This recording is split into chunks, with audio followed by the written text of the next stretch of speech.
ကျွန်တော်မပြောချင်လည်းပြောရမယ်ပြောချင်လည်းပြောရမယ်ဒီမှာတော့ pastor ပါလဲဖြစ်ထီလားမသိပါဘူးเนาะကျွန်တော်လည်းသူတို့စာနာမည်တင်ခေါ်တော့ okay ဒီမှာ7 day missionary ပါလဲ gospel เนาะ9 မိနစ်နဲ့ကျွန်တော်ပြောချင်တာက9 မိနစ်နဲ့ဖီးယားအကြောင်းကိုပြောလို့ရမလားเนาะကျွန်တော်ရေးထားတဲ့စာတွေအများကြီးရှိပါတယ်9 မိနစ်နဲ့ကျွန်တော်ရေးထားတဲ့စာတွေကိုဖတ်လို့ပြီးလို့ရှိရင်ကျွန်တော်ဒေါ်လာ1000ပေးမယ်ဖတ်လို့9 မိနစ်နဲ့ပြီးပါတယ်ငါဖတ်တယ်9 မိနစ်အတော်တွင်းကိုငါဖတ်တယ်ငါပြန်ပြီးတော့အသေးစိတ်ရေးထားတဲ့အတိုင်းငါပြန်ရှင်းနိုင်ပါတယ်လို့ဆိုနိုင်တဲ့သူကိုအမေရိကန်ဒေါ်လာ1000ပေးမယ်ပမာပြည်သားတွေဘယ်သူပြောနိုင်လဲ9 မိနစ်ပဲနော်ကျွန်တော်ရေးထားတဲ့စာတွေအများကြီးရှိတယ်9 မိနစ်ပဲမပိုရဘူးစက္ကန့်တစ်စက္ကန့်ပို့လို့မရဘူး9 မိနစ်နဲ့ကျွန်တော်ရေးထားတဲ့အကြောင်းအရာတွေဗျာဒိတ်ကျန်းသင်ခန်းစာ1ကနေပြီးတော့30ထိရှိတယ်9 မိနစ်တစ်ထဲဖဲနဲ့ဖတ်ပြီးတော့နော်ကျွန်တော်ရေးထားတဲ့စာတွေဘယ်အကျမ်းပိုက်ကဘာပြောတယ်ဘယ်အကျမ်းပိုက်ကဘာပြောတယ်အသေးစိတ်ရှင်းနိုင်လို့ရှိရင်ဒေါ်လာ1000ပေးမယ်ကျွန်တော်ပြောချင်တာကယနေ့ကျွန်တော်တို့ခရိယန်ဘာသာတရားမှာနော်ဘာသာရေးအကြောင်းပြလှုပ်ရှားနေတာဒီကောင်တွေ YouTube တွေလို့အဲ့ဒီမှာ Facebook page တွေထောင်းရှောက်လှုပ်ရှားနေတာတကယ်တမ်းအဲ့ဒါပြောကျွန်တော်ရှင်းရှင်းပဲပြောအဲ့ဒီမှာကျွန်တော်7 day တည်းအဲ့ဒီမှာချင်းတယောက်ခန်းပွေဆိုလည်းဟိုရင်တော့ကျွန်တော်တော်တော်လေးစားပါတယ်ဒီကောင်အရင်ပြီးတော့ကျွန်တော်ဘာကြောင့်သူ့ကိုမလေးစားလဲဆိုခန်းပွေဆိုရင်ဆရာကိုကျွန်တော်စမ်းစာတွေရေးခုဗျာဒိတ်ကျန်းရေးခုမယ်တဲ့ပတ်စံတောင်းရောတောင်းတော့ကျွန်တော်ပေးလိုက်တဲ့ကွာဘာမှမတွေ့ဘူးနော်ဒါပေမဲ့ဒီမှာကျွန်တော်ပြောချင်တာဒီကောင်ဒီ7 day 7 minute history အဲ့ဒီမှာသူတရားခေါ်တဲ့ကောင်ဒီကောင်ကျွန်တော် complain လုပ်တာဒီကောင်ကြောင့်ကျွန်တော်20နဲ့ကိုယ့်ရဲ့အလုံးပိတ်ပါတယ်ဆိုပြီးတော့ Facebook ကလာပြီးပြောတာဒီကောင်ဘာသာရေးသမားတွေကကောက်ချစ်တာဆင်းလဲတာဆိုအဲ့ဒီကောင်တွေပဲเนาะ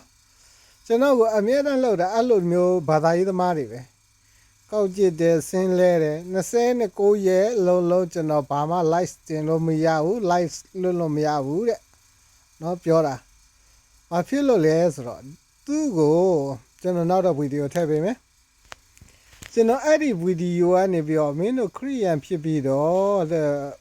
ဘာဖြစ်လို့တနင်္ဂနွေနေ့ဝီပြူကိုးကွယ်နေတာလဲပြောတော့လဲဖျားတကယ်ဖျားတရားမရှိပါဘူးကျွန်တော်တော့ပြောတယ်တကယ်ဖျားတရားရှိတယ်ဆိုရင်လေခရိယန်ဘာသာမှာဘာလို့စနေနေ့တနင်္ဂနွေနေ့ဥပုံနေ့နေ့ရဖြစ်တာလဲဆိုတော့လေ့လာရမှာပဲမလေ့လာပဲနဲ့ဟာတခါတဲ့ဘာသာရေးအကြောင်းပြလှုပ်ရှားနေတာဒီမှာကျွန်တော်အကောင့်ကိုပိတ်ခံရတယ်29ရက်ဒီကောင်ကြောက်မယ်ဒီကောင်ပဲသွားပြီး complain လုပ်တာလေဒီကောင်ပဲသွားလုပ်တာလေပြောတာပဲဘာသာရေးသမားတွေကအောက်တန်းကြတယ်တကယ်ဖြူစင်းတဲ့နှလုံးသားမရှိဘူးကျွန်တော်ကပြောတာကကျွန်တော်တော့မပါဘူးเนาะမင်းနဲ့ငါနဲ့ပြောရင်မင်းတို့ကရိုင်းနေတဲ့ကျွန်တော်နဲ့ခင်ဗျားတို့နဲ့ပြောရင်လေရင်လားတော့မသိဘူးเนาะမပြောလဲဆိုတော့ကျွန်တော်လူတွေကိုပြောချင်တာခင်ဗျားတို့ကတကယ်တမ်းကြတော့ဘာသာရေးကိုတကယ်လဲနားမလဲဘာသာရေးထဲမှာလဲတကယ်စိတ်ဟိုရင်းပေါ့ဖြူစင်တဲ့နှလုံးသားမရှိဘူးเนาะဘာဖြစ်လို့လဲဆိုတော့ယင်းဒီခေတ်ရေးမှာပေါ့နော်ကျွန်တော်ပြောချင်တာကကျွန်တော် Facebook ကိုပိတ်တာဒီကောင်တခြားကောင်မဟုတ်ဘူးသွားပြီးတော့ complain လုပ်တာဒီကောင်เนาะဟိုတနေ့ကပြန်ရှာမတွေ့ဘူးအခုပြန်ပေါ်လာတယ်မင်းတို့ကောင်တွေလှုပ်ပေါ့နော်ပြောတာပဲဘာသာရေးအဲ့ဒီမှာဘာဖြစ်တယ်ညာဖြစ်တယ်ကျွန်တော်ပြောမယ်9 မိနစ်10 မိနစ်နဲ့တရားခေါ်လို့သူများစမ်းစာနားလေတယ်ဆိုတော့အစ်စ်မရှိဘူးနော်အဲ့ဒီမှာခန့်ပွေဆိုတဲ့ကောင်လဲလုံနေတာပဲ7 မိနစ် missionary ဆိုပြီးတော့7 မိနစ်နဲ့တရားခေါ်လို့ပြီးပါတယ်ဆိုတဲ့ကောင်တွေဘယ်ကောင်မှမရှိဘူးဒါပေမဲ့ခန့်ပွေလဲပြောတာပဲကျွန်တော်ပြောရင်တော့တဲ့ပြောမှာပဲလေကြိုက်တာမကြိုက်တာတော့မသိဘူးခန့်ပွေလဲအရင်တော့ကျွန်တော်တော်တော်လေးစားတယ်ဒီကောင် သူကဒီမှာရောက်မှဆရာဖြစ်တာလားဘာလဲတော့မသိဘူးပေါ့နော်ဆရာကြီးတော့ခေါ်နေတာခန်းမွေလဲကျွန်တော်ပြောမှာပဲနော်အားဆရာတဲ့ကျွန်တော်စံစာတွေရေးကူမယ်ဖြားလေးကျန်းရေးကူမယ်တဲ့ကျွန်တော်ပတ်စံပေးတဲ့ဒီကောင်လေးကပတ်စံပဲလှုပ်ရှားတာပဲတကယ်တမ်းဘာသာရေးရှိတဲ့ကောင်လေးမှမဟုတ်တာကျွန်တော် website တစ်ခုလုပ်တော့အားတဲ့ပတ်စံကျွန်တော်တရားပေးတယ်ကျွန်တော်လုပ်ပေးမယ်ဩတကယ်များဘာသာရေးတကယ်ကူညီခြင်းနဲ့စိတ်ဓာတ်မရှိဘူးဘာသာရေးထဲမှာလေပတ်စံပဲတောင်းနေတာပဲဒီကောင်လေးအလကားကောင်လေးဒါကြောင့်ကျွန်တော်ကတော့ဘယ်ကောင်းမှအထိခါဘယ်ဘာသာရေးသမားမှဆက်တယ်မလို့ဘယ်ဘာသာရေးသမားမှလည်းမတွေ့ဘူးရှင်းတာပဲအလကားပဲဘာသာရေးသမားတွေပတ်စံတောင်းမယ်တခါတည်းဟာအလူငွေတောင်းမယ်အလကားပဲကျွန်တော်ပြောရင်ဘာသာရေးကိုခုတုံးလှုပ်ရှားနေကြတဲ့ကောင်တွေပဲနော်တကယ်ရောဖျားတရားရှိလားတကယ်ဖျားတရားရှိရင်တနုနေနေဘာဖြစ်လို့ဥပုသ်ဆောင်တာလဲဘာဖြစ်လို့စနေနေ့မှာဥပုသ်ဆောင်တာရှင်းလေငါမီးတော့လေဘယ်တောင်းစဘယ်ခရိယာမှဖြေတာဘူးပြီးရင်လည်းတော်ပြောတောင်ပြောနေအဲ့ဒါကြောင့်ငါမကြိုက်တာခရိယာနေမီးရင်လည်းမဖြေတတ်ဘူးပြီးရင်လည်းတော်ပြောတောင်ပြောနေဒီကောင်နေခရိယာနေမှမဟုတ်တာအတူရောင်နေကြည့်လိုက်မယ်တချို့လဲ70 Advantage ထဲမှာလုံနေတဲ့ကောင်တွေလည်းအထင်မကြီးဘူးဟိုမှာကျန်းစာအဲ့ဒီမှာမရကုန်းမှာသွားပြီးတော့ကျန်းစာသင်ပေးပါလားဆိုတော့သွားသင်မပေးဘူးဘာလဲရောပတ်စံမဲ့မင်းတို့သွားအဲ့ဒီမှာလှုပ်ဆိုရင်တော့လှုပ်မဲ့ကောင်းကြည့်တယ်မယ်ပတ်စံမပေးရင်မလှုပ်ဘာသာရေးသမားတွေလည်းတယောက်မှအာကုန်ကိုမြန်မာပြည်သားတွေရောမြန်မာနိုင်ငံမှာရှိတဲ့70ရောမရှိတဲ့70ရောတောင်းစားတွေတကောင်မှကိုငါအာမကိုတော့တချို့ဆိုလာပြီးပုံလေးတောင်းပြပြီးဘာလဲသက်သေခံတာပါဆရာသက်သေခံတာပါဆရာဘာလဲပုံပြပြီးငါစီပတ်စံတောင်းမလို့လားကိုမရှုံနဲ့တော့ငါမပေးဘူးမင်းတို့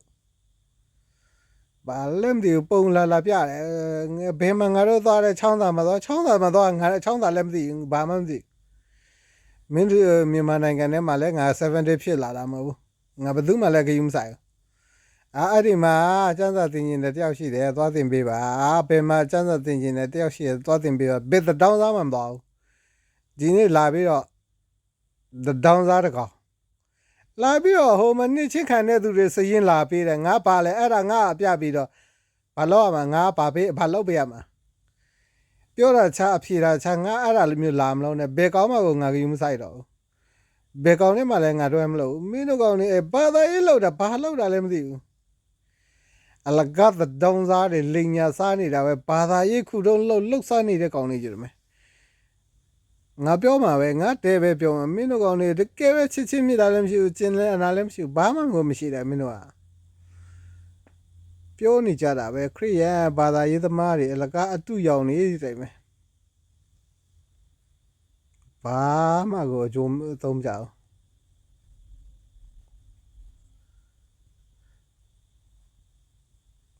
မြန်မာပြည်က AWR တို့ဘာလို့ဆိုအထင်းကိုမကြည့်တော့တာဟိုရင်တော့ AW တိတ်ထင်ကြည့်တာဘာလဲအဲ့ဒီမှာလာမျိုးဝင်းတို့တရားခေါ်တာတပတ်ကိုဒီဥစ္စာအကြောင်းထားနေတာတခါတည်းဘာမှထုမှလဲမင်းတို့ငါပဲကောင်းမှာကိုအထင်မကြည့်ဘူးငါတို့က24နာရီအချိန်ပြည့်နားထောင်နေကောင်းနေလာပြီးတော့မလုံးနဲ့ဒါလာမျိုးဝင်းတို့အဲ့ဒီမှာတရားခေါ်နေအလကားပြောတာပဲနားထောင်ကြည့်သေချာနားထောင်ကြည့်တလတော်တွင်ကိုသူတို့တရားခေါ်ချက်တခါတည်းဒါပဲတခါတည်းကာကြီးကနေပြီးတော့ခါခွေးကိုမတက်နိုင်တော့ဘာသာရေးအကြောင်း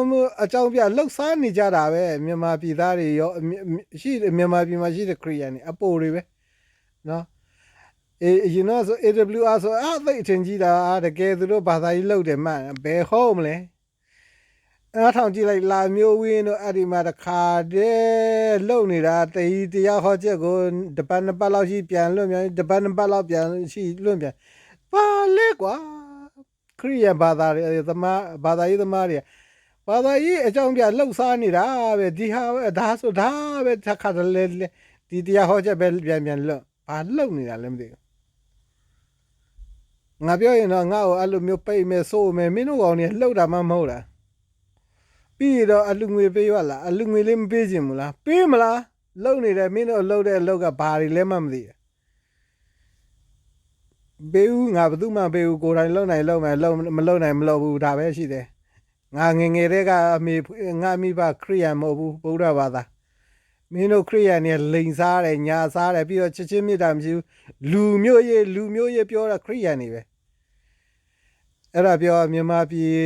ယူနီယံအဖွဲ့မှာလည်းဇူးမဝင်တယ်ဟာမင်းကဘာလူမျိုးလဲမင်းကရင်လူမျိုးလားဗမာလူမျိုးလားချင်းလူမျိုးလားဘာလူမျိုးလဲလာပြီးတော့နမွေဖလောနမွေရှောလာပြီးတော့ငါပါရိုက်ချင်တယ်ဒီကောင်လေးငါ့ကိုဘာသာရေးတဲ့မှာလာပြီးတော့လူမျိုးရေးမေးတယ်ပြီးတော့ပြောတောင်ပြောတယ်ဒီခရိယန်တွေလောက်ငါမုန်းတာဘာမှမရှိတော့ဘူးလူမျိုးရေးမေးတယ်ဘာတွေလဲလူမျိုးရေးအကြောင်းပဲပြောတယ်မင်းတို့အားနေငါ့ကိုလာဟိုဖော်မလုံးနဲ့ငါဒီ Facebook ကိုငါမကြောက်ဘူးငါပြစ်ထားခဲ့မှာမင်းတို့ငါနောက်လိုက်လဲမလားနဲ့နားထောင်ရင်သွားနားထောင်နားမထောင်ရင်နားမထောင်နဲ့မင်းတို့နဲ့လည်းအဆက်အသွယ်မလုပ်ဘယ်သူနဲ့မှအဆက်အသွယ်မလုပ်ရှုပ်တယ်အမြင့်ကိုကားတယ်ဘာသာရေးအကြောင်းပြဒီကောင်တွေငါတကယ်တမ်းပြောပြီးဆိုတော့လည်းပြန်မဖြေဘူးပြီးရင်ငါ့ကိုဟိုတိုင်တီတော့တဲ့အမင်းတို့ကောင်တွေအကျင့်ရုပ်တွေမင်းတို့ကောင်တွေတယောက်မှကိုလူကောင်းမရှိဘူးလိမ်မယ်ညာမယ်အဲ့ဒီမှာမြန်မာ AWR မှာအရင်တော့ပိုးကရင်ဌာနမှာလောက်နေဟိုမှာဂါမြိုင်ရဲ့သားမန်းဆောင်ရဲ့သားအဲ့ဒီမှာဒီကောင်လည်းငါ့ကိုစေအကိုငါဖိလစ်ပင်မှာကြောင်းသွားခြင်းလို့ဆိုပြီးတော့ငါပတ်စံလိန်တောင်းတာရန်ပိုင်တောင်းစားတယ်လူလိန်နေကြတယ်မဲ့7 day ထဲမှာလည်းလူလိန်နေ7 day ထဲမှာလူလိန်နေဘာလိန်နေပတ်စံလိန်တောင်းတာတနင်္ဂနွေနေ့ထဲမှာလူလိန်နေဘယ်လိုမျိုးလိန်လဲတခါတည်းဘာသာတရားနားမလဲပဲနဲ့ရှောက်လိန်နေတာမင်းတို့လိန်နေအဲ့ဒီမှာ7 day event တွေလည်းလိန်ပြီးပတ်စံတောင်းတယ်အကိုကျမဟိုမှာဟိုမိဘမဲ့ကလေးတွေကြီးရလို့ပတ်စံကလေးတွေမစားရအောင်လိန်တာပြီးလည်းအကိုပညာတော်သင်သွားခြင်းလို့ဆိုလိန်တာပြီးတော့ဆရာစာတွေရေးပေးမယ်ဆိုပြီးတော့လိန်တာအဲ့7 day တွေခန်းပွေကပတ်စံလိန်တောင်းတာစမ်းစာရေးပေးမယ်ဆိုလိန်တာရန်ပိုင်ကပညာတော်သင်သွားမယ်ဆိုပြီးတော့ပတ်စံလိန်တောင်းတာအဲ့ဒီမှာ agree ရွှေကကျမကဟိုမိဘမဲ့ကလေးတွေစောင့်ရှောက်ရပါတယ်ဆိုပြီးတော့လိန်တောင်းတာအဲ့ဒါ7 day တွေပဲ7 day တွေအတွက်ကငါအတွက်ကလေဘာမှစံပြနမူနာယူစရာဘာမှမတွေ့ဘူးလူလိန်နေကြတယ်ပဲအခုလေဟိုကောင်ဘာလဲ7 minute လာပြီး missionary ကလှုပ် gospel ကလှုပ်ပြန်ပြောတာပဲဟိုတနေ့ကငါ့ကို report ထုတ်သွားတာဒီကောင်ပဲလေမင်းတို့ကောင်တွေလူလိန်နေနဲ့လူညာတွေခရိယန်တွေကလူလိန်နေဘာသာရေးအကြောင်းပြပတ်စံတောင်းစားတဲ့ကောင်းနဲ့တရေအကျဉ်းစနားမလဲပဲနဲ့ရှောက်ပြီးတော့တောပြောတောင်ပြောစားတဲ့ကောင်းနဲ့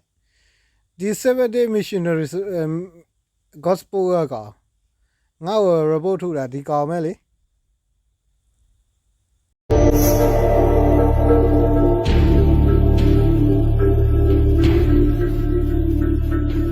When was the Roman Catholic Church made? In order to understand its birth, first we need to follow the process on how the early church in Rome, which had been persecuted, obtained recognition from the Roman Empire. The church in Rome kept the undefiled truth of the early church in its initial stage, but later accepted various gods of Rome and religious customs when it became acknowledged as a Roman religion. And this gave birth to the Roman Catholic Church that has the characteristics of Roman polytheism.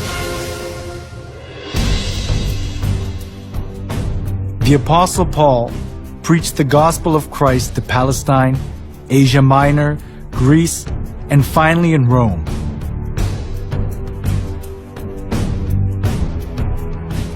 The church in Rome was not welcomed in its initial stage.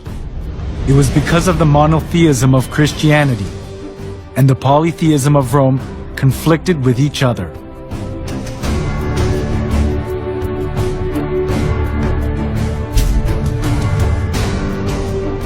The Romans believed that everything, humans, places, and goods, was inhabited by divinity. As they accepted folk beliefs of the people they conquered, far more various gods and religions prospered in Rome.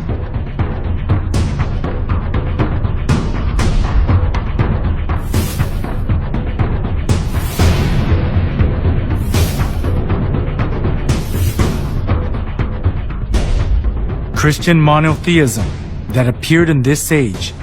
went counter to the polytheistic concept of Rome.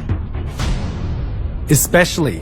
as the Roman emperors approved all the religions of the people they conquered in order to rule over them and to achieve their political purposes. This came into conflict with Christianity, so the Roman emperors persecuted the Christians. The early church was oppressed by many emperors, but there was a turning point during the reign of Emperor Constantine in the 3rd century.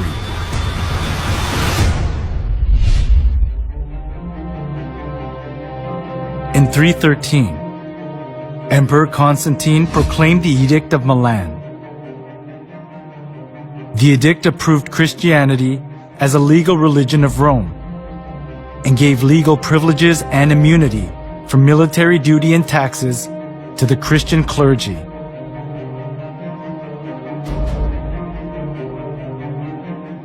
There was the political goal of Constantine underlying such kinds of preferential treatment.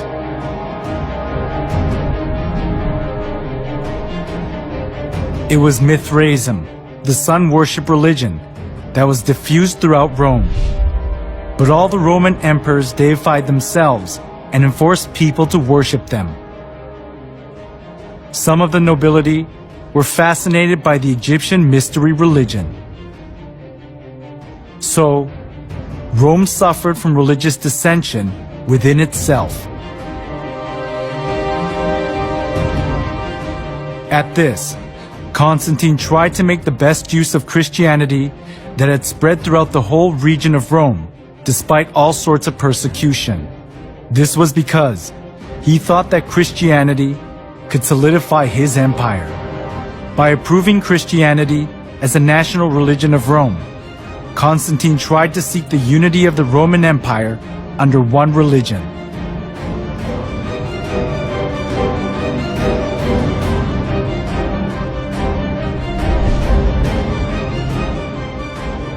Thanks to Constantine's pro-Christian policies, many believers of the polytheistic religions of Rome streamed into the Christian church. This tightened Constantine's political grip, and Christianity positioned itself as the religion of Rome, expunging persecution and contempt it had received so far.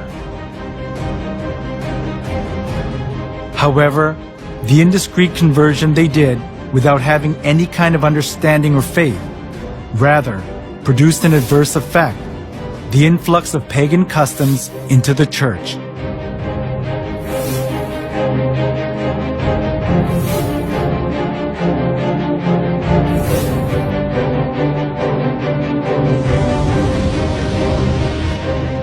Those who were tainted with polytheism of Rome looked as if they had converted, but in actuality it wasn't easy for them to get rid of the religious rites and institutions of worshipping the sun, the moon, and the stars, and various gods and goddesses, which they had worshipped since their forefathers. The church in Rome sought for solutions to disburden the pagans when they converted to Christianity. It was to bring in things similar to the gods that the pagans had believed into the church. They thought they would increase the number of pagan converts by doing that.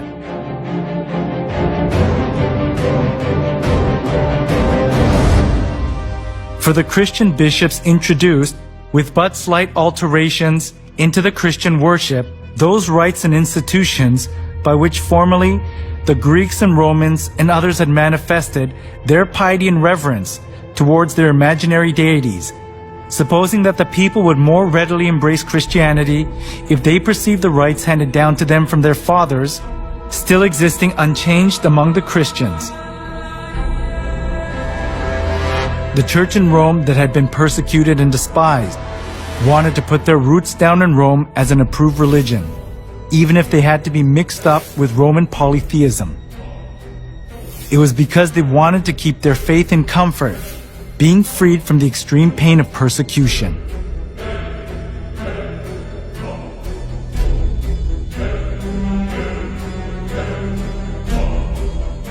To attract more pagans, the Church in Rome tried to Christianize various kinds of pagan gods to suit the Bible. One of the most representative things among them was accepting pagan customs of the sun god worship tradition. The Church in Rome identified Jesus with the sun god.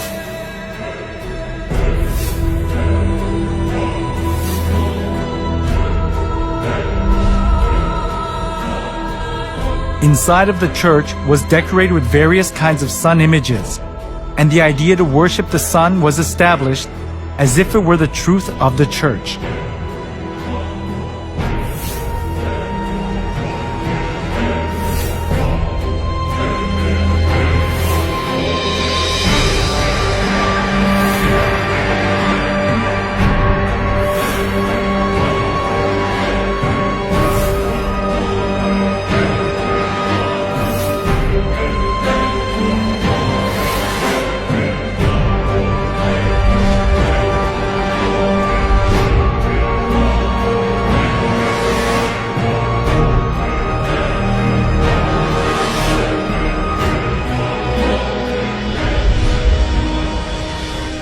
All judges, city people, and craftsmen shall rest on the venerable day of the sun. Constantine's edict in 321 played an important role in making the sun god worship faith to put its roots down in the church. Constantine continued to identify the sun with the Christian God in some way. When in 321, Constantine made the first day of the week a holiday, he called it the Venerable Day of the Sun, Sunday. The Christian church took over many pagan ideas and images.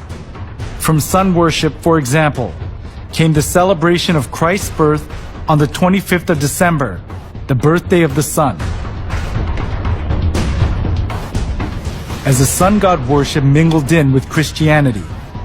the church in Rome was deprived of its purity of the early church and changed its appearance to the Roman Catholic Church.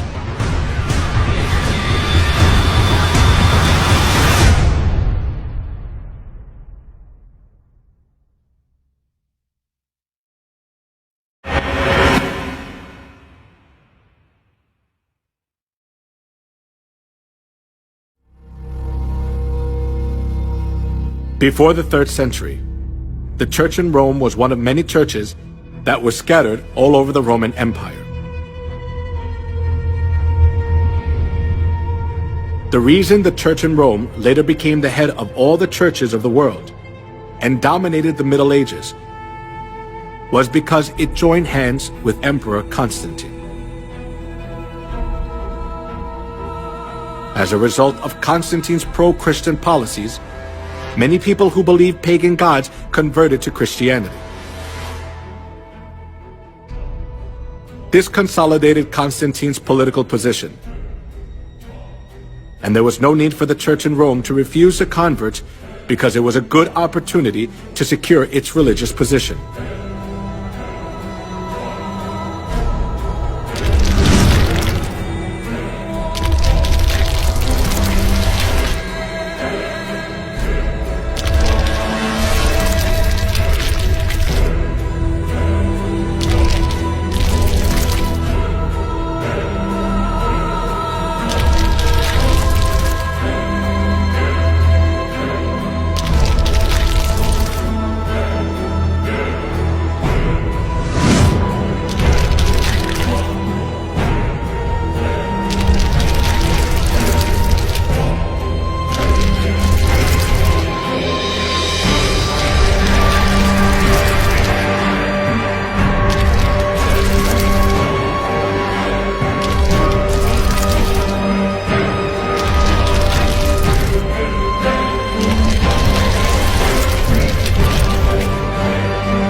After the church in Rome accepted pagan idolatry and doctrines,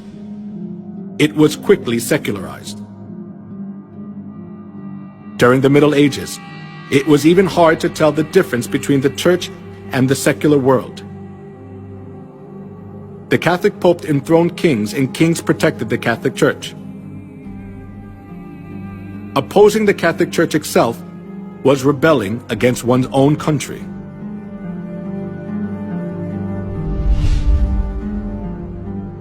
The Pope wielded an absolute power. We can see just how powerful he was through one incident, the humiliation at Canossa. That happened during the time of Pope Gregory VII. Pope Gregory VII claimed that the Pope could not be judged by anyone on earth, and he could dethrone emperors and kings, and excommunicated Henry IV, the Emperor of the Holy Roman Empire, in the course of the investiture controversy.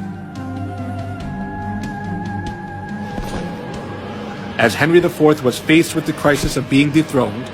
he went to the Pope who was in Canossa.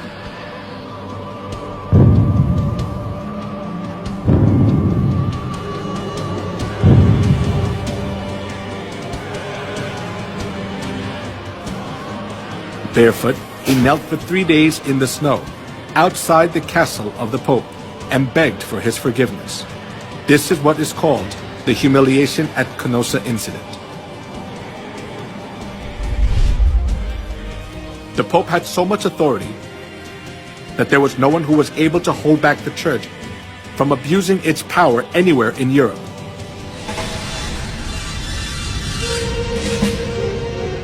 Not only that, the popes committed numerous crimes such as murder, blasphemy, simony, and adultery to hold on to their seat of power.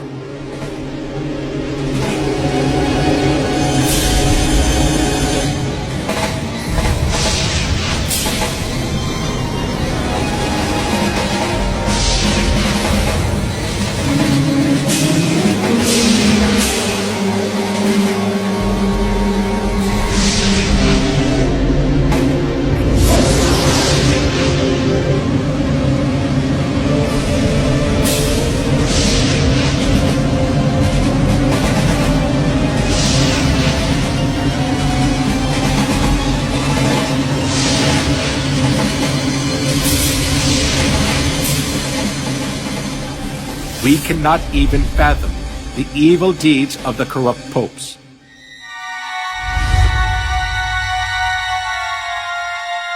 Among them, Pope Leo X enjoyed works of art and collected masterpieces. He invited artists like Michelangelo, Leonardo da Vinci, and Raphael to the Vatican and richly ornamented the church. Being driven by his vanity, he constructed St. Peter's Basilica. However, as he ran out of money by collecting costly works of art, he started to print a greater amount of indulgences.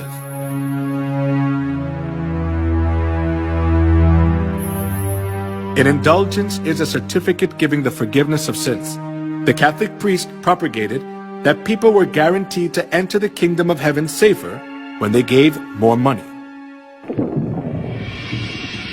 Come, see for yourself. This is not just a simple indulgence. Even though you don't do confession, all your sins will be forgiven. Even the sins of your relatives in purgatory will vanish. Will you just leave your mother to suffer in the fire? Come here, everyone. Come. When you drop the coins in the box and it makes a clinking sound, then the souls will arise from the fiery purgatory.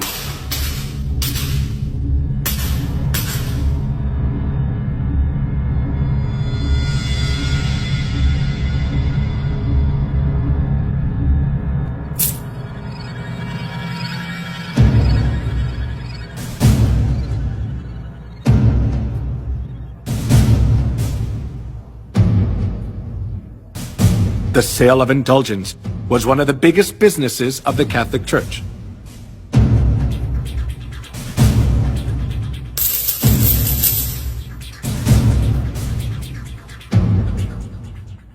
Since indulgences was a good solution for those who were seized by the fear of hell, numerous people gathered to buy the kingdom of heaven.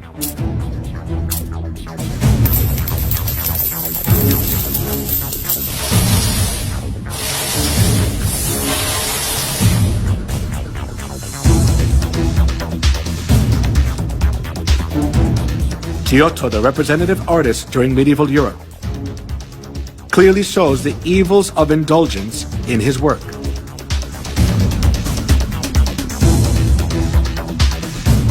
The Last Judgment. In the painting, Jesus, the judge, is in the middle and the apostles are on both sides. Heaven is shown on the right and hell is shown on the left. One thing that is worthy of notice here is the scene where souls are weighed. A man who is on his knees presents a model of the chapel to three women. The name of the man is Enrico Scorveni. He was a notorious loan shark of that time. Because loan sharking was a big sin, he could never dream of entering the kingdom of heaven. However, even though Enrico was a loan shark, he bought indulgences and paid for his sins, and proudly purchased the ticket for the kingdom of heaven.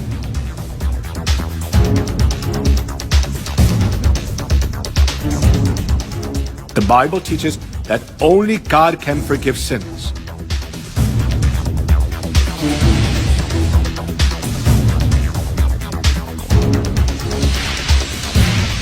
However, the Catholic Church insists that the Pope too has the authority to forgive sins. This kind of false teaching enabled them to commit fraud, the sale of indulgences.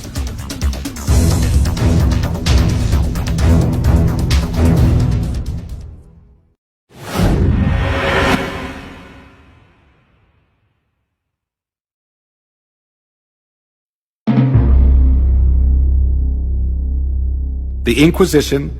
run by the Catholic Church, is evidence that shows how corrupt and cruel the Catholic Church is. The Inquisition, which was established for religious trials, became a transnational institution of the Catholic Church. It was devised to condemn heretics designated by the Catholic Church. Heretics defined by the Catholic Church were the Christians who opposed the false insistence and doctrines of the Pope and wanted to live by the Bible. To rule over the world as they want, the popes tried to get rid of the Bible and restricted people from reading it.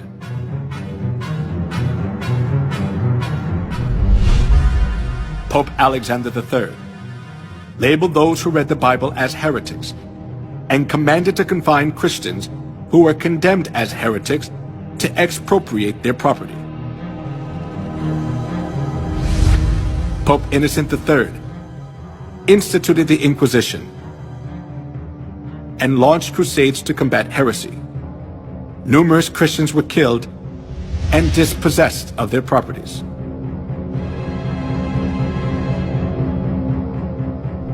Pope Gregory IX claimed to punish heretics who did not repent, and appointed the order of Saint Dominic as the Inquisitor. Pope Innocent IV promulgated the bull Ad Extirpanda, explicitly authorizing torture, and commanded to burn everyone who opposed Catholicism.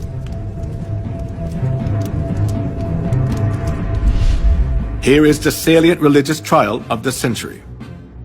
Giordano Bruno, a medieval astronomer, was charged as a heretic by the Catholic Church and burned at the stake. The reason he was burned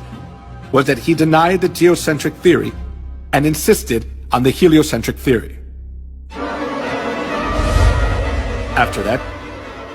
Galilei verified that the Earth revolves around the Sun. But he too was declared a heretic and was forced to recant his heliocentric view.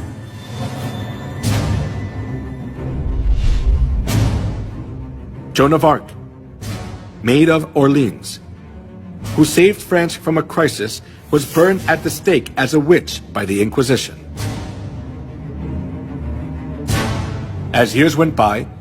the Inquisition helped the Pope exercise his extraterritoriality.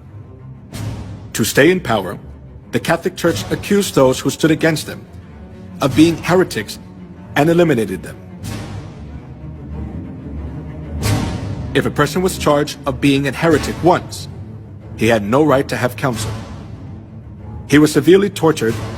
and ended up being imprisoned for life or executed by fire.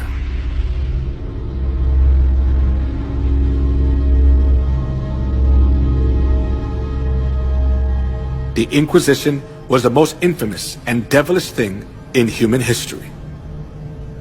It was devised by the popes and used by them for 500 years to maintain their power. For its record, none of the subsequent lines of holy and infallible popes have ever apologized.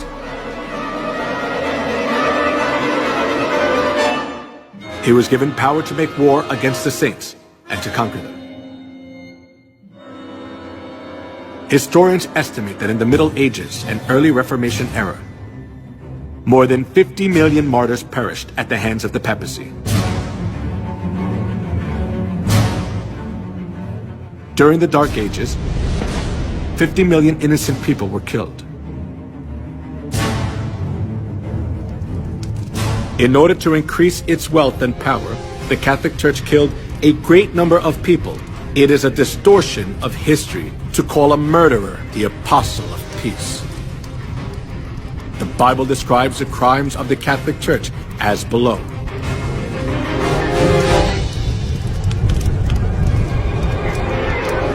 I saw that the woman was drunk with the blood of the saints, the blood of those who bore testimony to Jesus. When I saw her, I was greatly astonished. He will speak against the Most High and oppress his saints and try to change the set times and the laws. The saints will be handed over to him for a time, times, and half a time. The Roman Catholic Church was Babylon the Great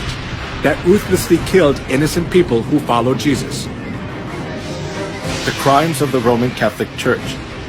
which are prophesied in the Bible, are clearly seen in history.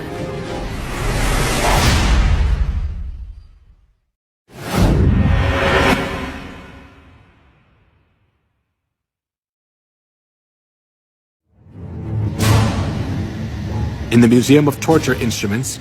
in San Marino in Europe, the torture devices which were used during the Dark Ages are displayed.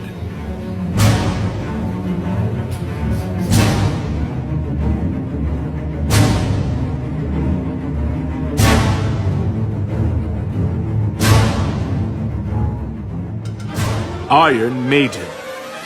It is one of the representative torture devices from the medieval period. It is an iron cabinet with a spike-covered interior, with iron spikes about 8 inches long. When a person is enclosed inside, the whole body is pierced with the pointed iron spikes and is fatally injured, and the person dies slowly from excessive bleeding.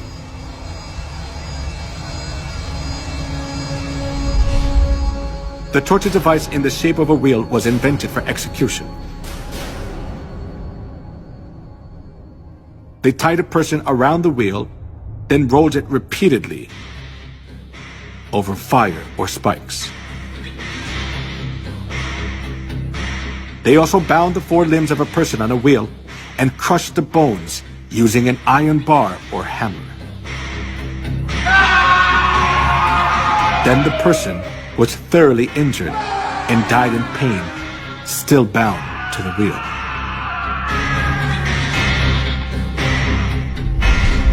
The Inquisition invented cruel torture devices to give victims as much pain as possible.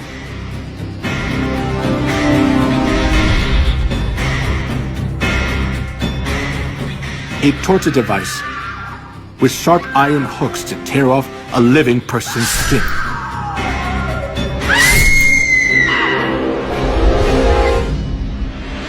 A pyramid-shaped torture device with a sharp tip. A person was put on top and suffered severe pain as a sharp point was inserted into the body little by little due to the body weight. Most of the time, tortures were carried out by Catholic monks or priests. They pulled out nails using pliers, burned parts of the body with fire, and crushed fingers and toes with torture devices. A pulley was used to lift a victim's body up, and then drop them to make all the joints go out of place. A person was burned alive while their hands and feet were tied. A chair with spikes was used to tie a person down, and it made blood come out from every part of their body. If a victim denied the Catholic Church's teachings, despite the hard torture, they poured boiling lead in the mouth or ears, or gouged out their eyes, or flogged them until parts of their skin flew off.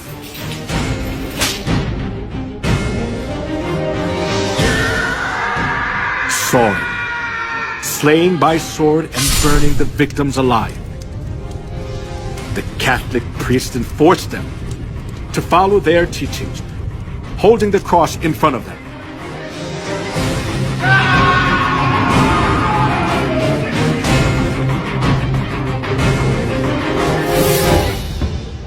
The persecution for anti-Catholics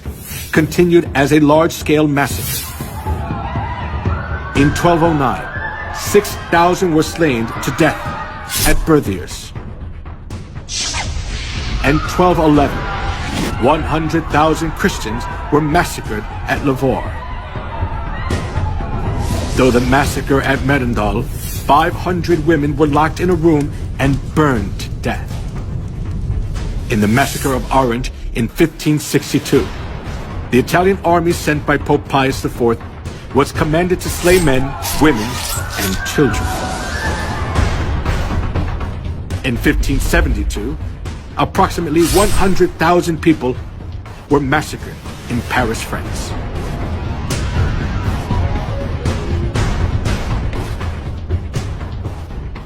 He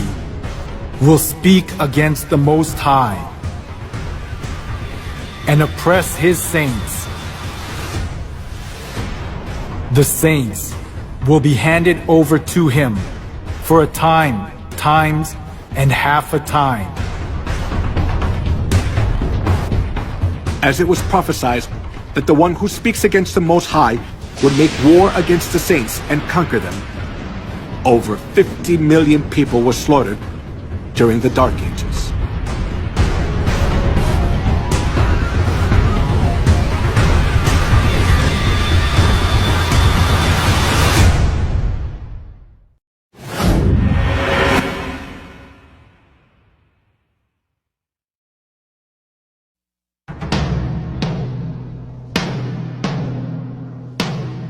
The cruel massacre of the Catholic Church during the Dark Ages continued to the Holocaust, which killed 6 million Jews, the most tragic event in human history.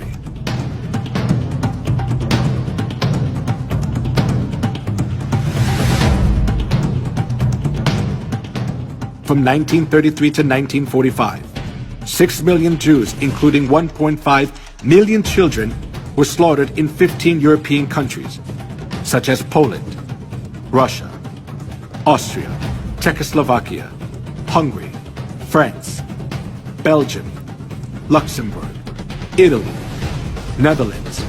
Norway, Romania, Yugoslavia, and Greece.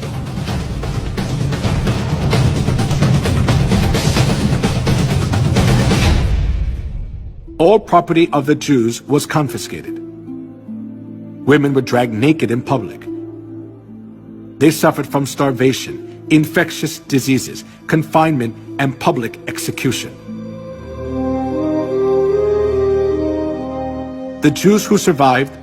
faced a miserable death in gas chambers in concentration camps built by the Nazis.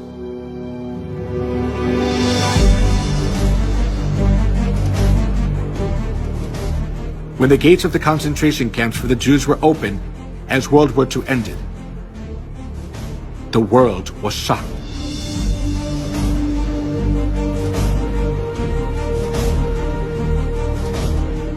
In the concentration camps, there were dead bodies of the Jews that were not buried yet, piled up like a mountain.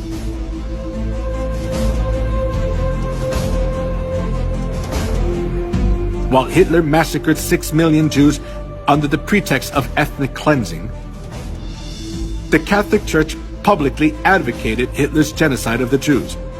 claiming it stood for anti-Semitism.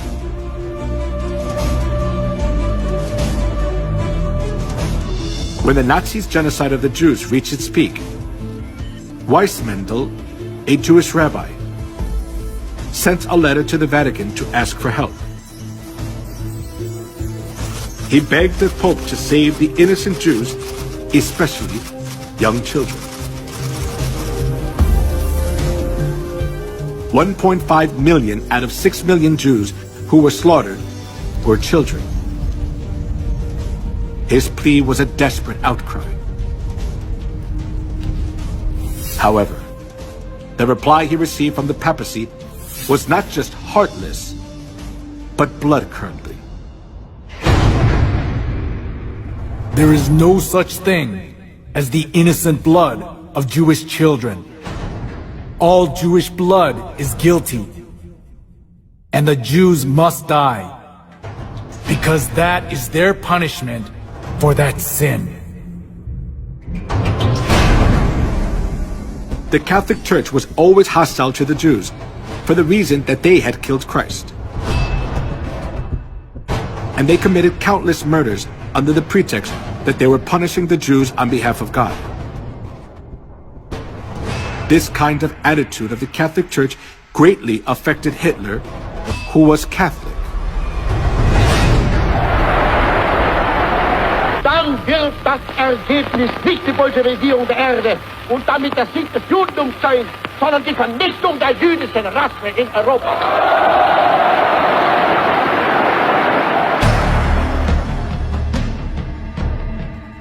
Hitler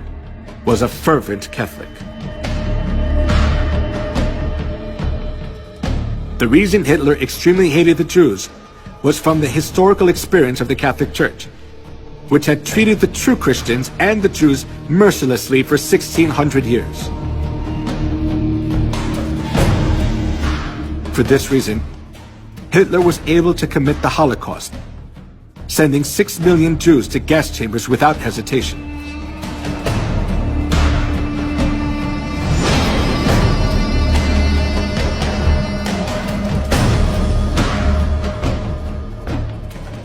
Before the massacre of the Jews began, the Catholic cardinals officiated in Mass for blessing the German Nazi guards. And the Catholic Church publicly advertised Hitler's genocide of the Jews.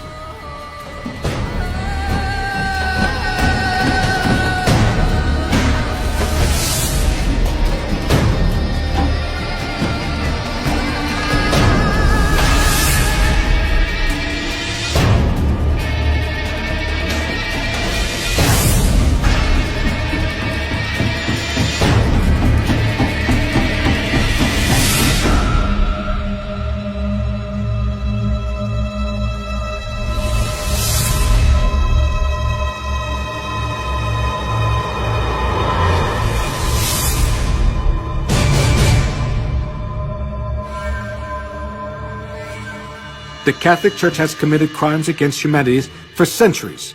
in the name of religion. They committed the crime of killing 50 million Christians and the Holocaust of killing 6 million Jews.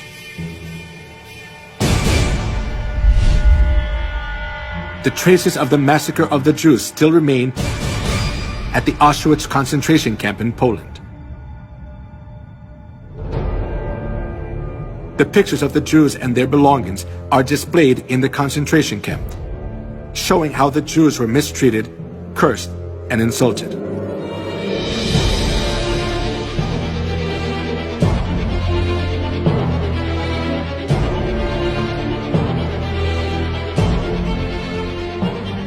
These horrible times remain in the records of history. But all the errors of the Catholic Church are disappearing from people's memories, little by little.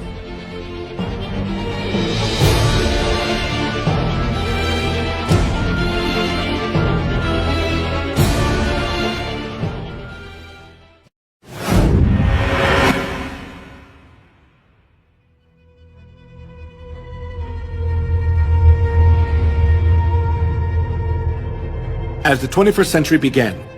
the Roman papacy admitted to all kinds of crimes they had committed against humanity for the past 2,000 years of Christian history. They admitted their faults, such as the Crusades, anti-Semitism, the Inquisition, and witch hunts. The Pope also said that the Catholic Church would like to create a new unity among religions by looking back on all their religious errors.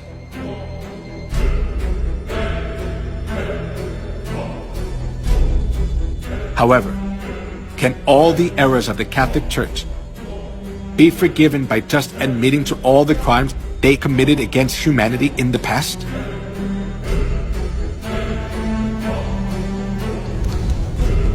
Just by admitting to their errors, the Catholic Church's crimes cannot be solved. They can never come to true repentance unless they realize their fundamental errors. When viewed from historical facts and the prophecies of the Bible, the Catholic Church is an organization of the Antichrist, which has destroyed all the truths of God, paganized Christianity by accepting all kinds of pagan gods, and made numerous souls worship Satan, not God.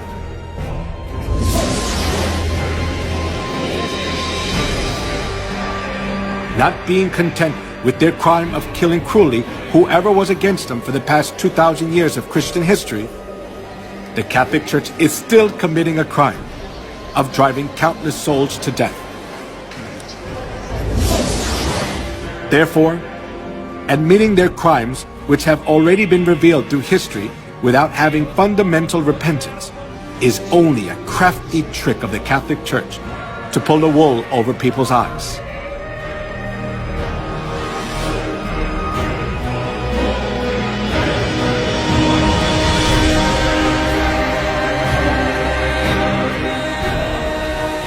For such men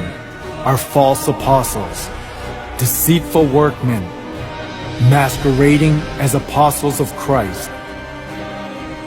And no wonder, for Satan himself masquerades as an angel of light. It is not surprising then if his servants masquerade as servants of righteousness. Their end will be what their actions deserve.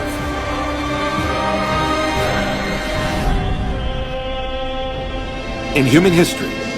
the organization which has killed the most people is the Catholic Church. Nevertheless, the Pope is called an apostle of peace. It is an act to distort history. The reason the Catholic Church is more dangerous than any other organization is that they are doing all these things in the name of Christ.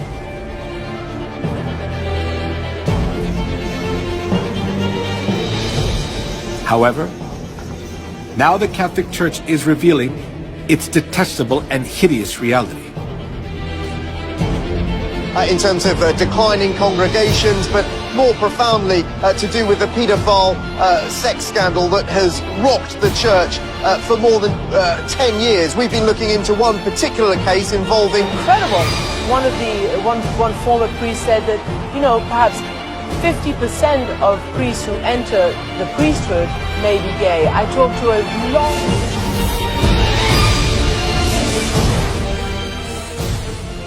This is the living evidence which shows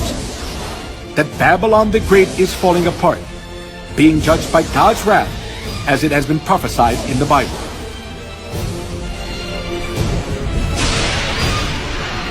Fallen. Fallen is Babylon the Great. She has become a home for demons and a haunt for every evil spirit, a haunt for every unclean and detestable bird. Give her as much torture and grief as the glory and luxury she gave herself. She will be consumed by fire.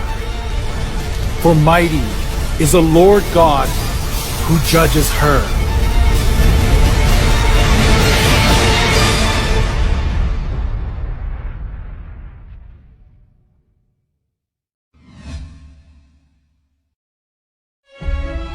God revealed the identity of Babylon through the way she looks outwardly, outward characteristics of Babylon. The woman was dressed in purple and scarlet, and was glittering with gold, precious stones and pearls. She held a golden cup in her hand, filled with abominable things and the filth of her adulteries. This title was written on her forehead: Mystery Babylon the Great, the mother of prostitutes and of the abominations of the earth. In the Bible, women refers to the church, and among numerous churches in the world, the church that is dressed in purple is the Catholic Church. The color of the traditional priest robe of the Catholic Church is purple and scarlet.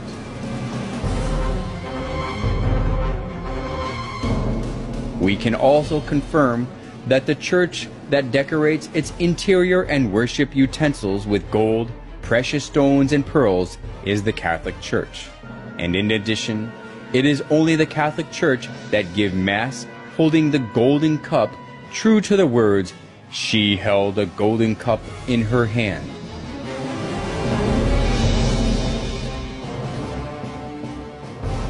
As we have seen, no church but the Catholic Church satisfies all the points that the Bible tells us. The Bible recognizes this organization as Babylon the Great. The Catholic Church, Babylon the Great, looks as if it worships God, but when we closely look into it, we can find out they do abominable things to worship the sun god.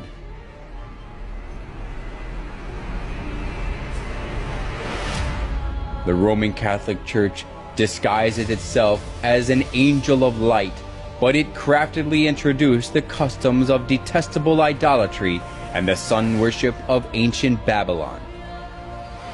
So the Bible recognizes it as Babylon the Great.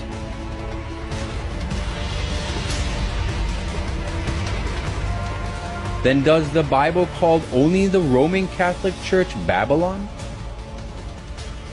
It also calls the Protestant churches which keep the Sunday service and Christmas originated from the sun worship as Babylon too.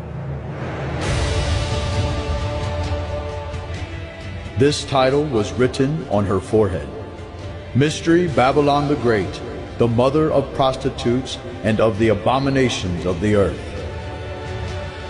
In the Bible, women refers to church. So,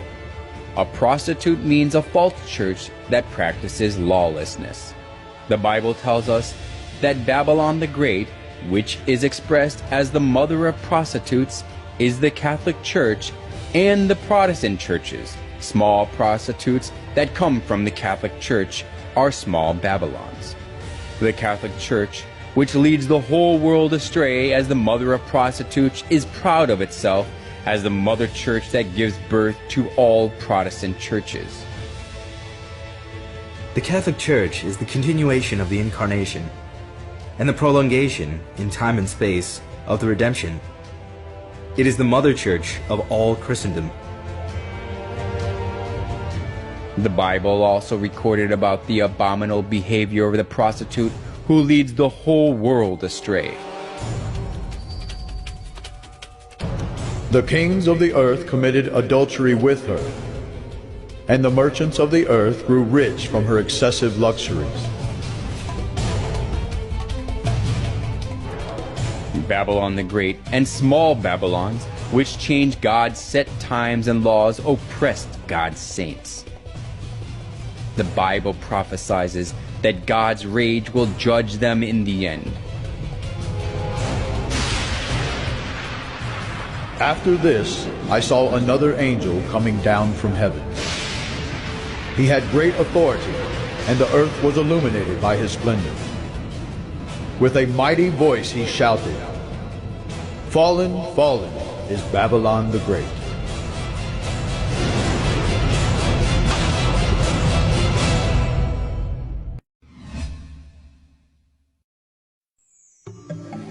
Piazza di Spagna, where the movie Roman Holiday was filmed, just below the Spanish Steps, which became famous where Audrey Hepburn ate ice cream, there is a boat-shaped fountain, and we can see that the water is running out of the sculpture of the sun. The head of the boat is embellished with the Pope's coat of arms and the papal tiara. The tiara is the symbol of the papacy. The fact that the tiara is at the head of the boat tells us that the Pope is the very person who leads the sun worship. It is easy to see the tiara in many places of the Catholic Church.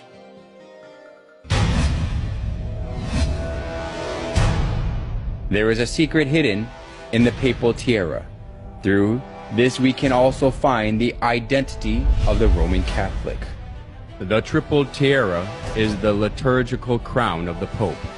and it has the meaning that the Pope is God who reigns over three worlds, heaven, earth, and hell. This is also shown in the official title of the Pope. The official title of the Pope is the Vicarius Filii Dei in Latin, which means the Vicar of the Son of God. This title shows that the Pope is God himself. Some of the letters of the Latin have numerical values, so if we add up the numerical values of the letters Vicarius Filii Dei, it is 666. 666. What does that number 666 mean? The Bible records about the identity of 666. If anyone has insight, let him calculate the number of the beast, for it is man's number. His number is 666.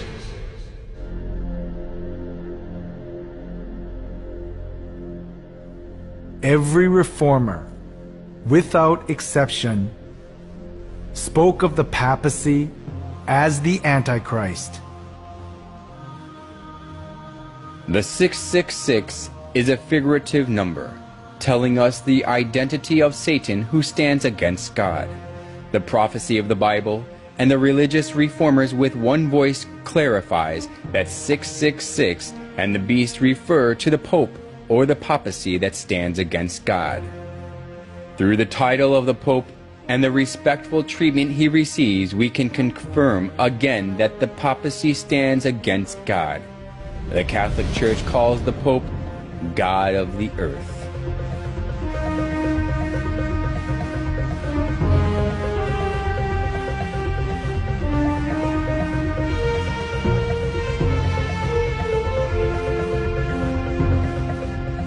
The Pope is a mere man, but the Catholic Church insists that he can modify God's laws as he pleases. And moreover, he is worshipped and served like God, and he enjoys all wealth, honor, and authority.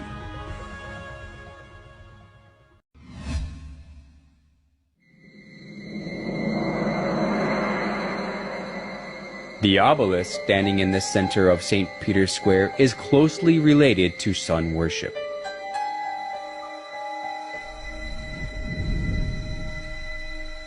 It was the custom of the ancient sun worship religions to make a pillar to worship the sun.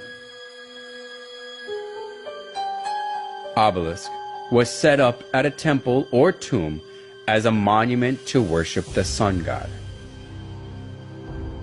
It typically had a pyramid-like shape at the top, and the pyramid is the emblem of the sun god of the Egyptians, Ra. Like this, the obelisk was made for the sun god. Then, why are the obelisks, the symbol of the sun worship, set up in front of the Catholic churches? When we look carefully at the obelisk standing in front of the Catholic Church, it has the star-shaped divine light and cross, which are symbolize the sun.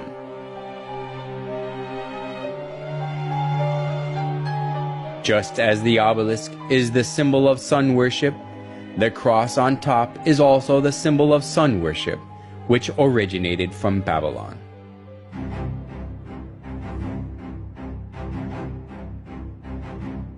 Crosses are also found in the murals of ancient Babylon and Assyria, especially the image of cross on the headband of the sun god Tammuz shows that the cross is originated in Babylon. The Egyptians used the Ankh cross.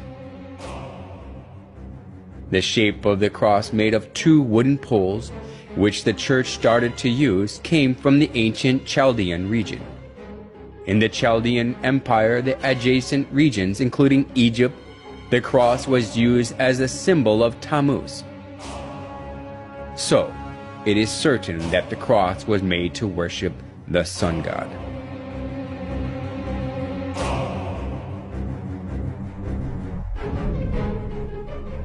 The Catholic Church set up obelisks in front of their churches and put the cross on top of them without exception. They put one more symbol on the sun on top of the solar pole obelisk. However, they made an excuse that they put the cross on top of the obelisk to show that they conquered the obelisk, which is the symbol of paganism. However, the obelisk standing in front of the church as a symbol is nothing but a vestige of idolatry, showing that they accepted the sun worship of pagans. The obelisk, the star shape of the divine light, and the cross are idols for the sun god of the pretense on belief in Jesus.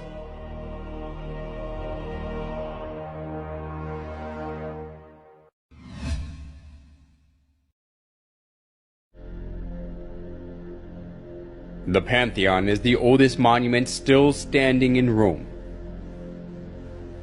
The Pantheon was rebuilt in 125 AD by Emperor Hadrian and dedicated to every known god as well as the sun god, the supreme god of the Romans.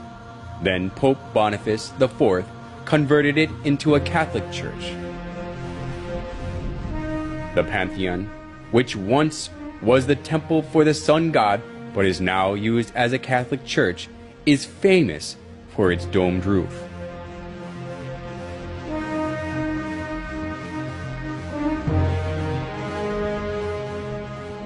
This domed roof is the figuration of the sky and the universe.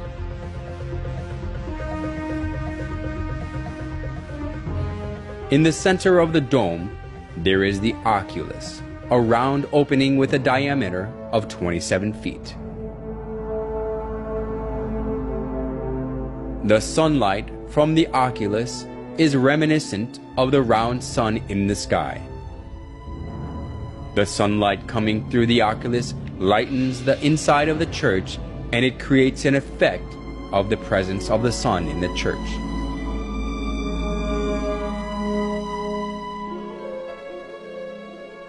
We can find the same round shape in St. Peter's Basilica as well.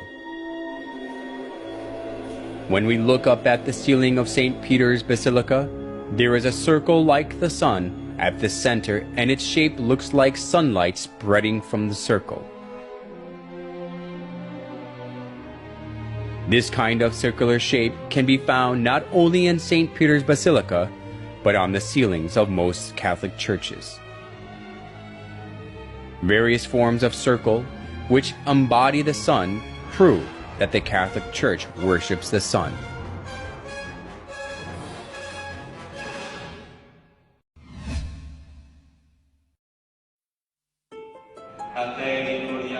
We can find another characteristic of the sun worship in the Catholic Church in their use of lamps and candles.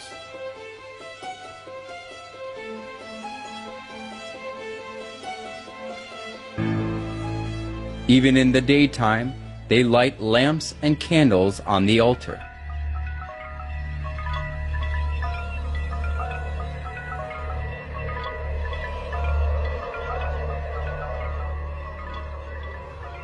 People buy the candles displayed before the statue of Mary, saints, and popes so that they can light the candle, put it on the altar, and pray.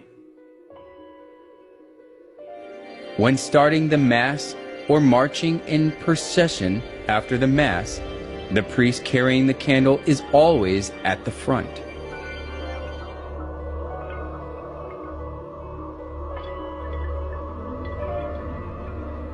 Where does the use of candles in Catholic Church come from?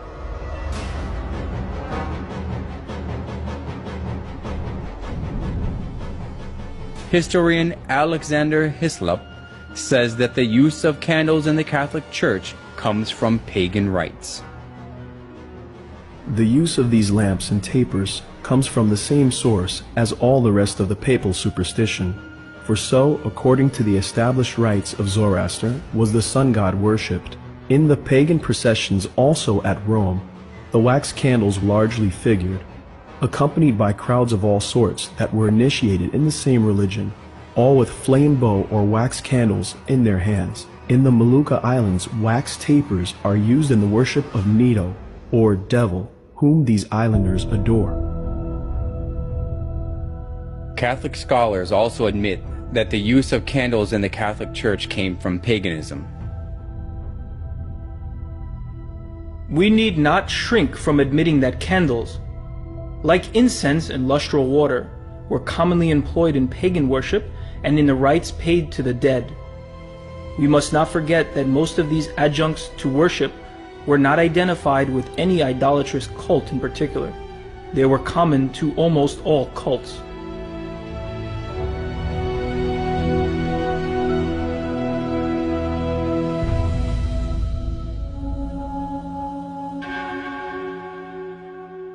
Candles commonly appear in numerous rites of pagans.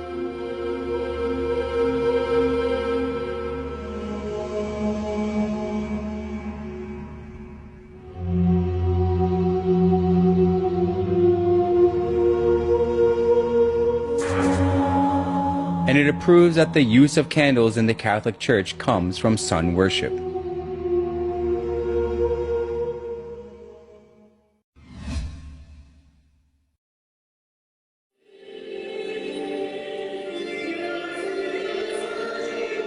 The Catholic Church conducts a particular ceremony before the image of the sun.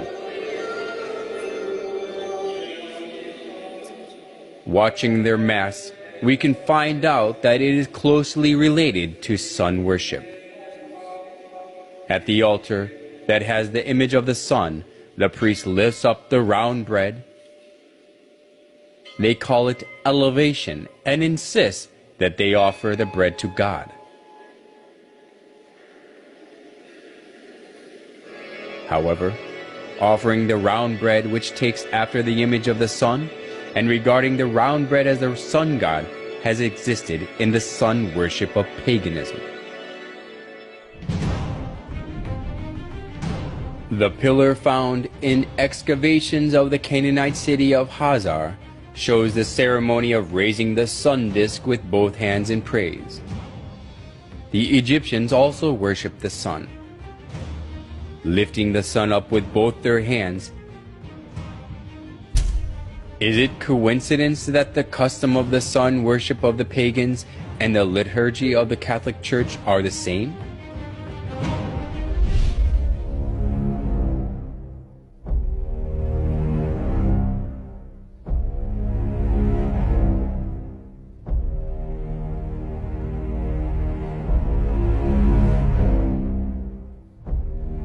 On special days, they put the bread in the sun-shaped frame and go parade through the streets for public display. The believers all kneel down before the bread to show their respect and adoration. Curiously enough, the monstrance, which is the vessel used to display the consecrated Eucharistic bread, has a sunburst pattern. On the altar where the priest offers the bread, there is also the shape of the sun.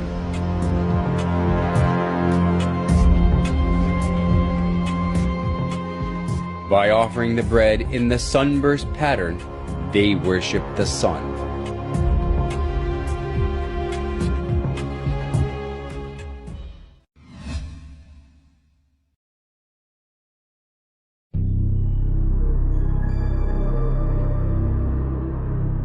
Around 2800 BC,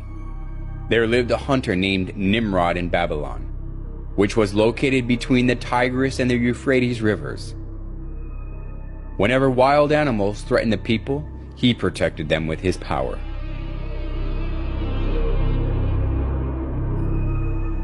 As people respected and supported him, Nimrod became arrogant and incited people to build the Tower of Babel. Come, let us build a tower that reaches to the heavens.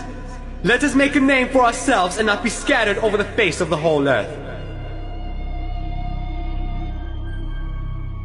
Such deeds of Nimrod that were against God has continued even after Nimrod had died. Semiramis, Nimrod's wife, insisted that Nimrod became the sun god. She cut Nimrod's dead body into pieces and sent them to each tribe of Babylon. People regarded the place where a part of Nimrod was buried as sacred.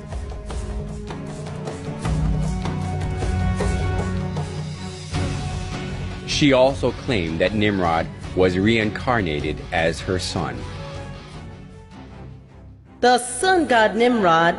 was reincarnated as my son Tammuz. He who believes and follows Tammuz follows Nimrod. As Semiramis ruled over Babylon in place of her young son Tammuz, she maneuvered people into worshiping her. Monuments of Semiramis carrying her child Tammuz in her arms were set up all over Babylon, along with various images symbolizing the sun god. The sun worship and the mother-child worship, which was a scheme devised by Semiramis, put down roots as a religion of Babylon.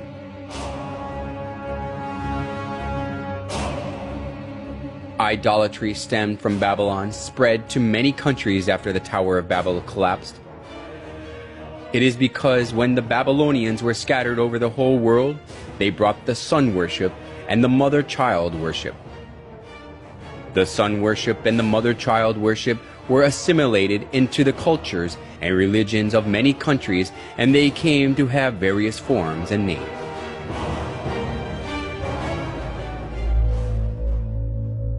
Nimrod, the sun god, was known as Mithra in Persia, Sol in Rome, Ra or Horus in Egypt, and Apollo in Greece. Semiramis and Tammuz, who were the start of the mother-child worship, was called Isis and Horus, Venus and Dionysus, Diana and Attis, and Astaroth and Tammuz, respectively. Besides these, the image of goddess, who is holding a baby in her arms, was venerated in many countries of the world. If so, was the mother-child worship the creature of an age, which was especially welcomed only in Babylon? Surprisingly, the mother-child worship of Babylon has been passed down through the thousands of years and still exists today. In Vatican of Rome, we can find the mother-child worship in its original state.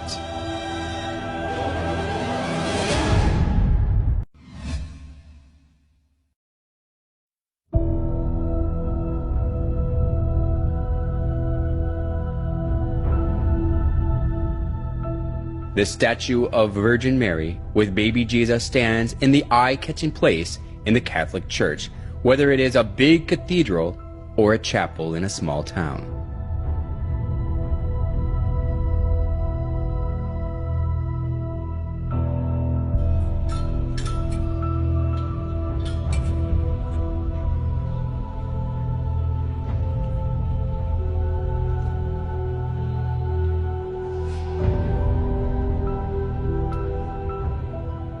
People show their respect before the picture or statue of Mary and pray.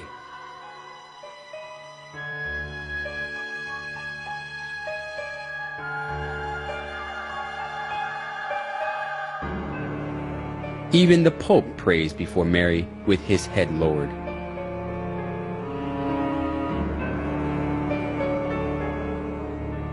Why do people praise and worship Mary, whom Jesus was born of?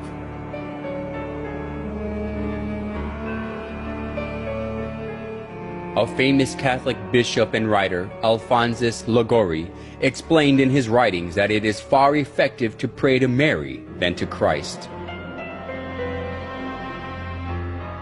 In the Franciscan Chronicles, it is related that Brother Leo once saw a red ladder, on the summit of which was Jesus Christ, and a white one on top of which was his most holy mother. And he saw some who tried to ascend the red ladder,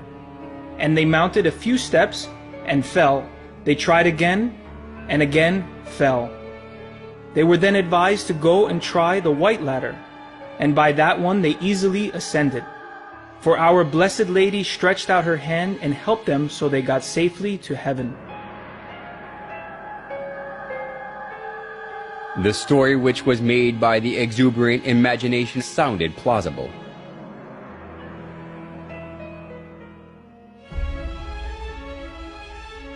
Although it was a man-made story,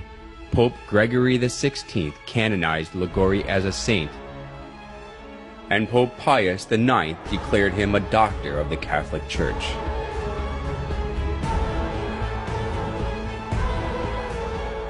Now Catholics are taught that it is better to pray to Mary, who is merciful and understands us.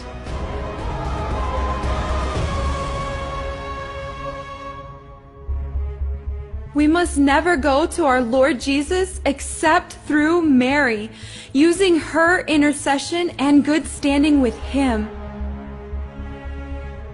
We must never be without her when praying to Jesus.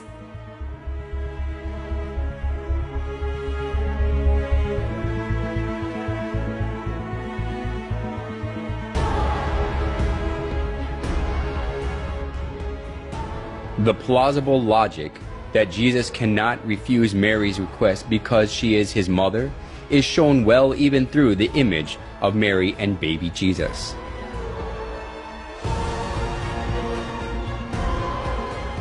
In most cases, Jesus is nested in Mary's arms as a baby.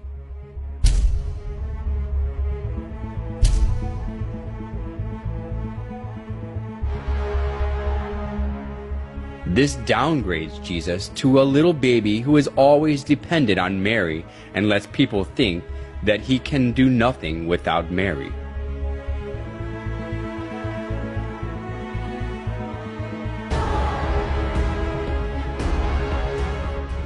Today, the Catholics think more highly of Mary than Jesus.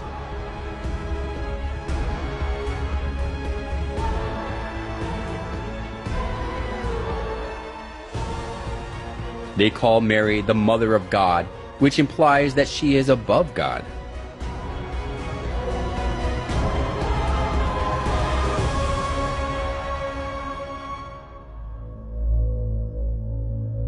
Mary as a female is merely a creation who was chosen to conceive Jesus.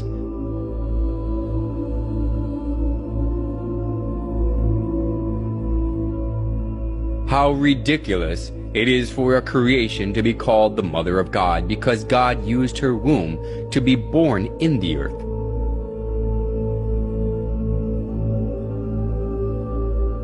Nevertheless, the Catholic Church venerates Mary as the Mother of God. Mary worship of the Catholic Church reminds us of the mother-child worship of ancient Babylon. Just as Semiramis artfully spread the mother-child worship throughout Babylon when she ruled it over instead of her son Tammuz, the Catholic Church now makes people worship Mary, not God, by accepting the mother-child worship from Babylon.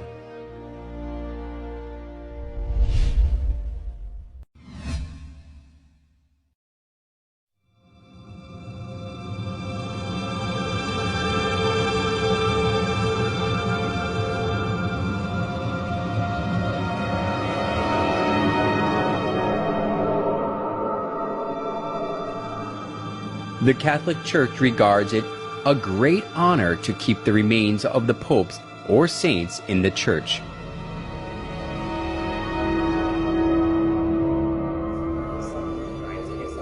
Since numerous worshippers pray before the remains of popes or saints, the church, that possesses many articles and remains of those who were canonized as saints, is highly valued.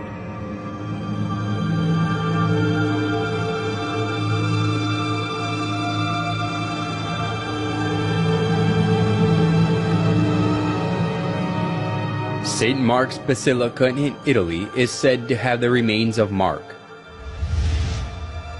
Basilica of San Francesco in Italy has the remains of Saint Francesco. And it is believed that the skulls of the wise men who visited baby Jesus are kept in the Cologne Cathedral in Germany. People kiss the displayed relics and the coffins that contain the remains and pray for God's blessings before them. The veneration of relics of the Catholic Church even took the form of decorating the church with human bones.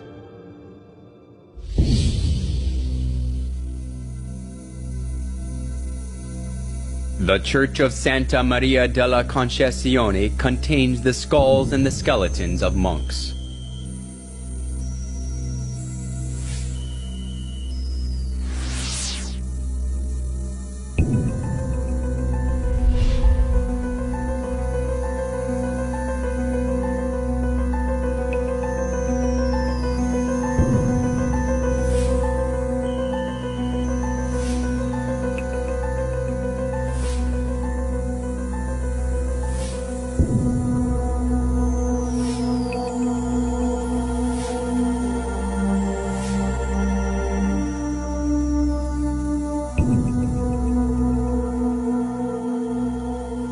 A Catholic church in the Czech Republic is designed with the bones of over 40,000 human bodies, and it attracts people.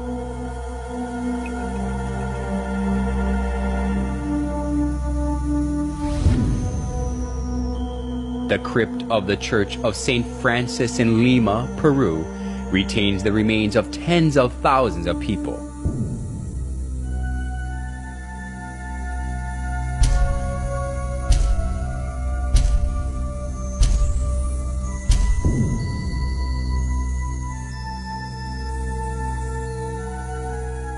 Usually, we shudder to think of the bones and coffins of dead people in the church. But why the Catholic Church sticks to this?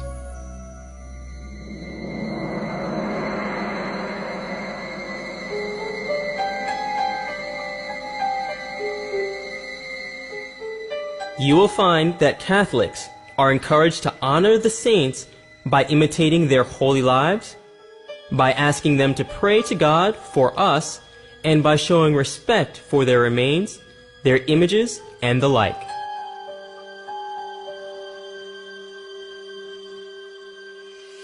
Why do they say that God grants His blessing through the relics of the dead, especially of those who are called saints? We can find the origin of the doctrine that God gives blessing through the relics in the ancient Babylonian religion. After Nimrod died, Semiramis cut his body into pieces and sent them to other regions, and they regarded the place where the dead body part was buried as sacred. The tradition of Babylon was handed down to the Roman Catholic Church, and because of this, the relics of the dead have become consecrated. Just like Babylon, that was cursed by God for its idolatry, the Roman Catholic Church is filled with all sorts of idols.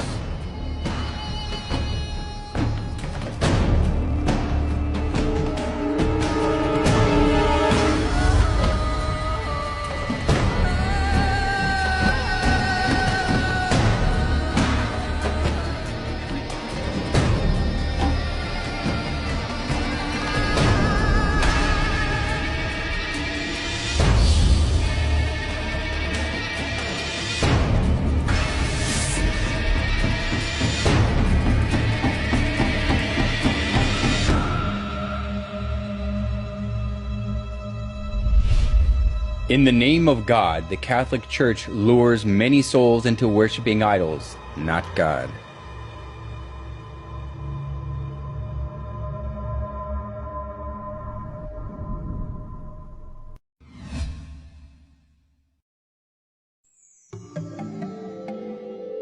There are various forms of the sun in St. Peter's Basilica, which is one of the most important buildings of the Catholic Church.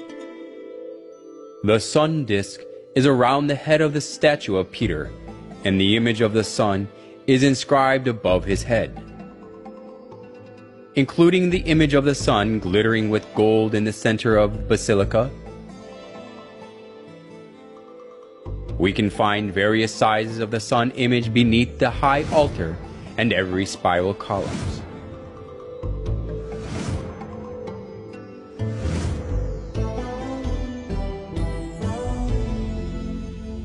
Even the cross on the altar and the utensils used for communion and the priest's costume have the sun images.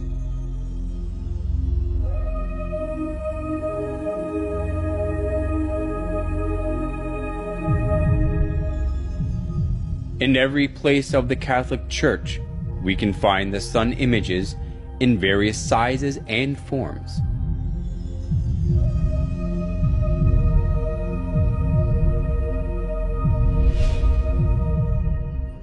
Among the various forms of the sun in the Catholic Church, some has a picture of a dove in it.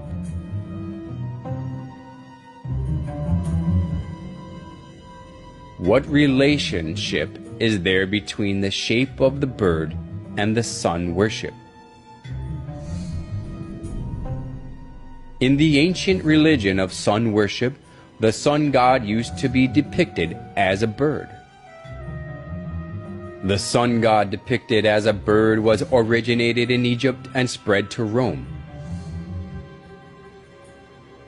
The sun of Assyria was represented as a winged bird, and the Egyptian sun god Ra and Horus are in the shape of a bird. The famous Egyptian bird of fire, Phoenix, is also the archetype of sun worship. In Rome, too, people carried the bird, the symbol of the sun god, on the pole.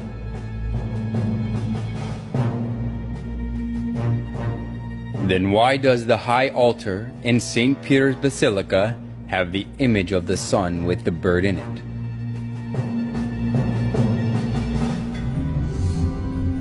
The Catholic Church insists that the bird in the solar image is the Holy Spirit. But this is a mere excuse.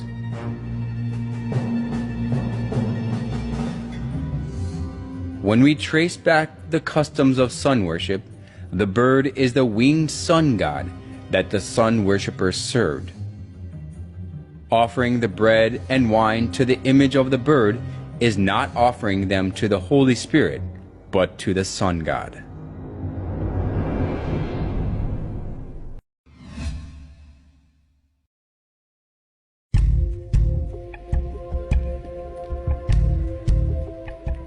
St. Peter's Basilica is located in the Vatican City.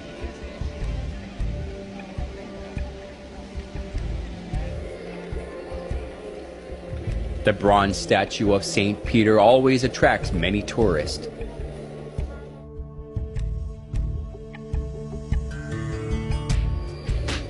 People believe that their wishes are realized when they pray by touching the foot of Peter, so the feet of the statue have been worn away. The biggest reason more than 10 million people every year on average visit the Basilica is that they insist that Peter, who was one of the 12 apostles of Jesus, was buried directly below the high altar of the Basilica. These are totally unfounded rumors, but people pray for God's blessing before the altar with blind faith.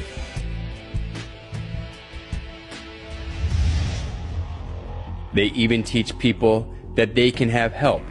even the help they cannot have from God, when they praise and pray in the names of the dead saints. Our most mighty protector graciously assists us from heaven in our struggle with the powers of darkness.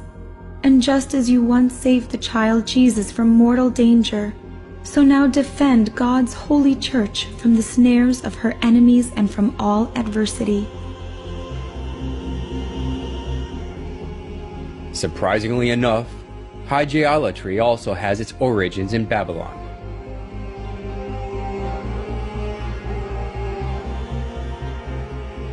Since the Babylonians had some 5,000 gods, there were plenty to choose from.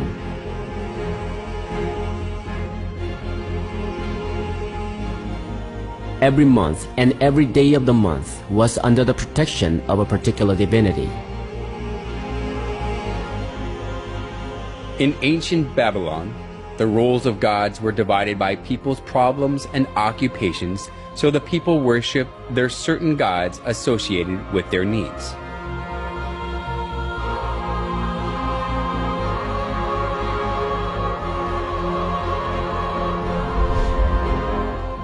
It has continued in the Catholic Church. The Catholics pray to the certain saints associated with their problems so that they can receive help.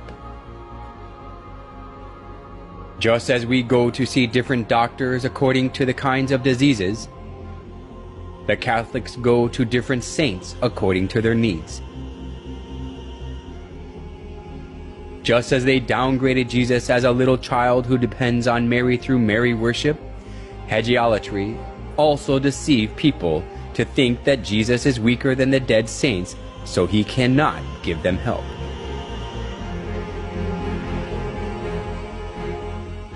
Nowhere in the Bible can we find the worship of saints. Instead, the Bible warns that worshiping anything other than God is idolatry.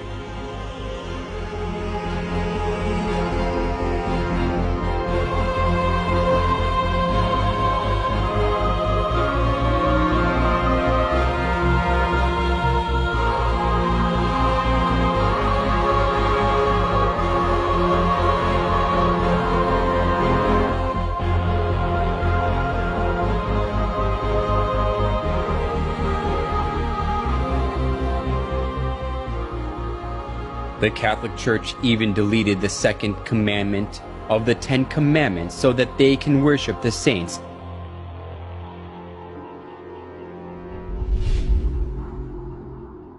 They outbrave the law of God. Do not make other gods or serve them, and stand against God.